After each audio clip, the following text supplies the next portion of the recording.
Olá, continuando aí com o nosso Que Papo é Este? Com o tema O Fiscal Chegou e Agora? Com nossa participante aqui, nossa convidada, Márcia Silva, que tem dado aí um show aí, explanando aí sobre o assunto. E eu estou aprendendo muito aqui com ela, espero que você também fique aprendendo. Mas a gente falou no último episódio que ela estava comentando sobre planejamento, que o planejamento era a raiz aí de um bom gerenciamento de risco. Ela prometeu falar como é que faz para espantar esse fiscal. Quero ver se ela vai falar isso hoje. Mas, Márcia, continuando aí, fale um pouco, você estava falando do planejamento, das etapas do planejamento, porque se não for bem planejado, isso aí, o gerenciamento já começa equivocado, e aí você falou de ter pessoas, né? Eu acho que você estava falando ali de objetivo, você estava falando também de responsáveis, não sei se você falou de prazo, enfim, fala um pouquinho sobre isso aí. Os prazos, eles são importantes, e é aí que entra a questão da fiscalização. Porque quando o fiscal chega, que você tem um planejamento muito robusto, ele vai verificar não somente o planejamento, porque eu posso ter tudo ali no papel, mas nada está sendo cumprido. Eu estou dando outras prioridades que não sejam as prioridades do que precisa. Aí eu preciso elencar no inventário de risco. No inventário de risco, quando eu faço a classificação desse nível de risco, eu vou definir quais são as minhas prioridades imediatas ou as minhas prioridades de médio, longo e curto prazo. Isso vai fazer toda uma diferença. E aí eu tenho, para o setor de manutenção, eu tenho uma demanda de necessidade, eu tenho um setor produtivo, eu tenho uma demanda de necessidade. Então eu preciso definir quem são essas necessidades. Agora tem uma coisa extremamente importante, que para nesse planejamento, quando eu faço um backlog, né, que essas estratégias de ação, eu preciso definir as entregas. Eu estou fazendo essas ações para quê? Eu vou entregar o quê? Então, por exemplo, se eu aplico uma ficha de campo, né, um exemplo que eu dou muito, se eu aplico uma ficha de campo, eu vou entregar o quê com a ficha de campo? Um processo mapeado. Né? Então, quando o fiscal chega e ele verifica o processo mapeado, ele consegue identificar os pontos críticos e quais são as ações que estão sendo implementadas para que eu possa ou eliminar, ou eu mitigar ou neutralizar aqueles efeitos. Por isso que se pede o histórico, né, dessas avaliações, para que eu possa fazer esse comparativo e, de fato, ver. E o E-Social vai cobrar isso das empresas. Sim. Né? Você falou uma coisa bem interessante que me lembrei aqui de uma situação que aconteceu recentemente, tá? Recentemente, depois da pandemia, recentemente fica há 2, 3 anos, né? Mas aconteceu, acho que no ano passado, no ano retrasado, no ano passado, depois da implantação do PGE, que foi 3 de janeiro, um cliente, ele me procurou e falou assim: Rafael, eu estou com um problema. O fiscal bateu na minha porta, apresentei o PGR, e tinha lá no PGR que tinha risco de queda. E uma das ações sugeridas pelo profissional que fez o PGR foi implantação e instalação de linha de vida. Só que o que foi que eu fiz? Eu eliminei o risco de queda através de instalação ali de outros equipamentos de proteção coletiva, sistema de proteção à queda, que não precisaria da linha de vida. Só que estava escrito, instalar linha de vida, e o fiscal falou, está escrito, você não cumpriu. Né? Olha que interessante isso, né? Que você falou do planejamento. E aí ele ficou na situação de ter que fazer um parecer técnico, explicando que apesar de estar aquela ação no plano de ação, ele tomou outras ações que eliminaram o risco da queda. Né? Você falou isso aí, eu me lembrei exatamente disso, que além do planejamento, você tem que ter muito cuidado do que é descrito, porque o que é descrito vai ser cobrado. Os prazos foram determinados, provavelmente se você colocar prazos muito curtos, que você não tem orçamento, budget para fazer aquilo, você vai ter um problema. Porque a partir do momento que você colocou aquela informação, você tem que seguir ali aquele gerenciamento. Exatamente. E o que é que acontece também na prática, né? Outro dia um administrador, um dono da empresa falou assim para mim: Márcia, a minha empresa tem 4 advogados. Aí eu falei assim, ó, você pode ter os melhores 4 advogados do planeta, mas nenhum advogado vai tirar da sua empresa a imagem que o consumidor vai passar a ter sobre ela. Então, o perfil do consumidor ele muda no sentido, se eu tenho uma empresa que tem muitos acidentes, você vê que o que tem se discutido muito, trabalho análogo à condição escrava, né? Exato. A campanha que começou a ser feita para que não consumisse aqueles produtos, porque quando a gente consome, a gente alimenta, incentiva, então o perfil do consumidor ele passa a mudar. E assim, essa coisa do que você coloca, as ações que eu implemento, elas precisam ser aplicáveis. Mas quando eu termino adotando um outro caminho, eu preciso fazer o registro desse caminho, explicar por que eu fiz implementei essa outra estratégia, né, e justificar o porquê, e o porquê que não foi feita. É isso que o planejamento ele vai conseguir fazer, né? Essas avaliações que o próprio ciclo do PDCA ele propõe isso, né? Exatamente. Perfeito. Toda hora aí nossos encontros, né? Esse é o nosso terceiro episódio e por mim a gente ficava por muito mais aí. Mas assim, voltando para essa questão aí da NR1, PGR da NR1. Qual é o papel dos trabalhadores na implementação da NR1? O que o trabalhador pode fazer? Qual é a obrigação dele? Qual é o papel dele? Ele faz, né? Ele é coadjuvante, ele é ator principal, ele faz o quê nessa? Ele é o ator principal. Ele é o protagonista do processo. Ele é o ator de destaque.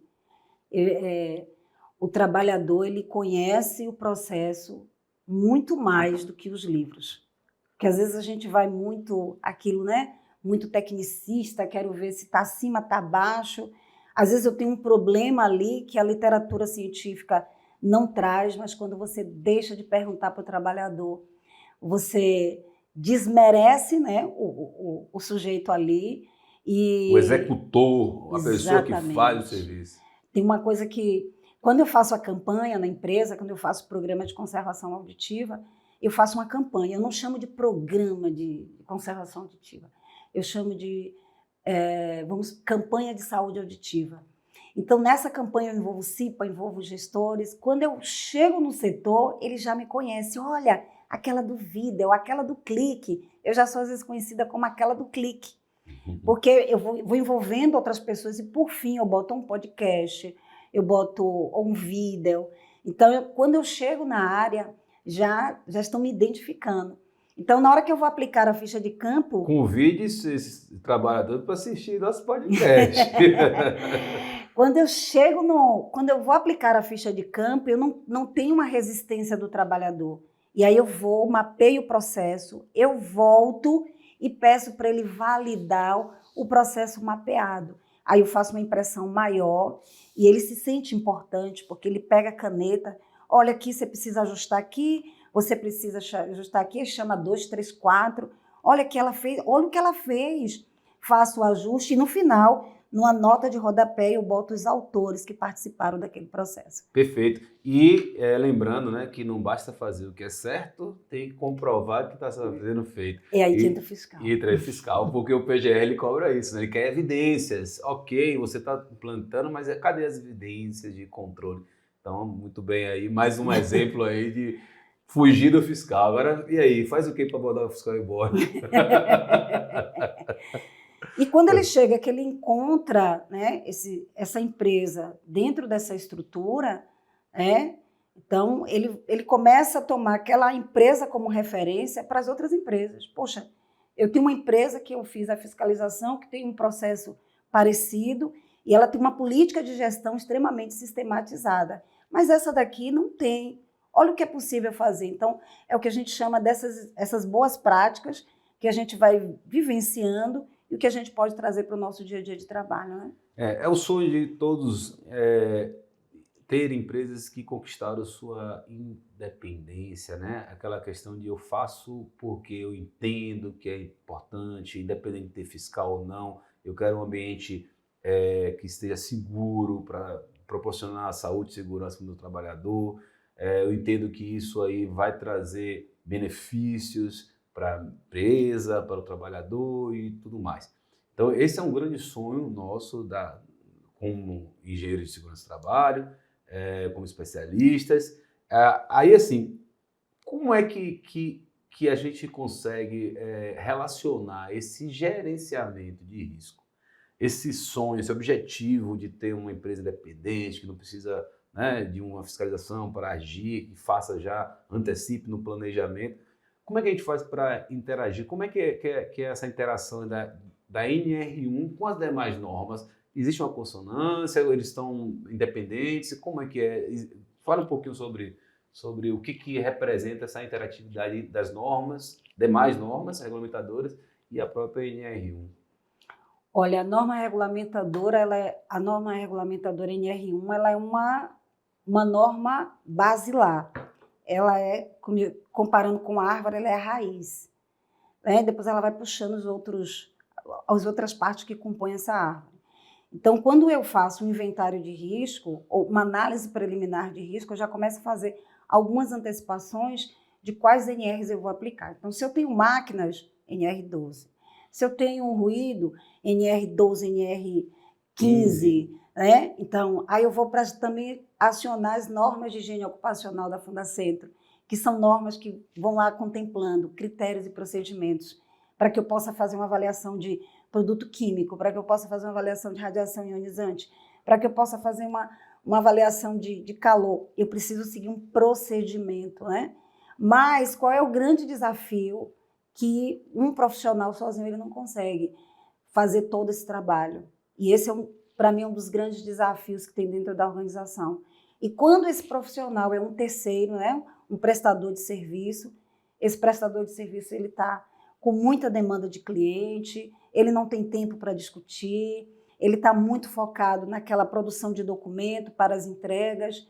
Então, eu tenho normas que se comunicam, as normas se comunicam entre si, elas têm as suas interfaces com as normas, com a ISO, com as ABNT, mas que a gente precisa ter essa equipe multidisciplinar para que a gente possa estar fazendo a aplicabilidade de todas essas normas de forma bem sistematizada. Antes de começar, Márcia, você estava conversando comigo aqui que você vai estar palestrando aí no 4º Encontro Nacional dos Engenheiros de Segurança do Trabalho, que vai acontecer, o ENEST, vai acontecer, você foi convidada, você vai falar de que tema? Você está participando de uma mesa de discussão? Como é? Fala um pouquinho sobre isso aí. Vai ser dentro de uma mesa de empreendedorismo, a gente vai ter o Rafael, né? Tem também o Sebrae.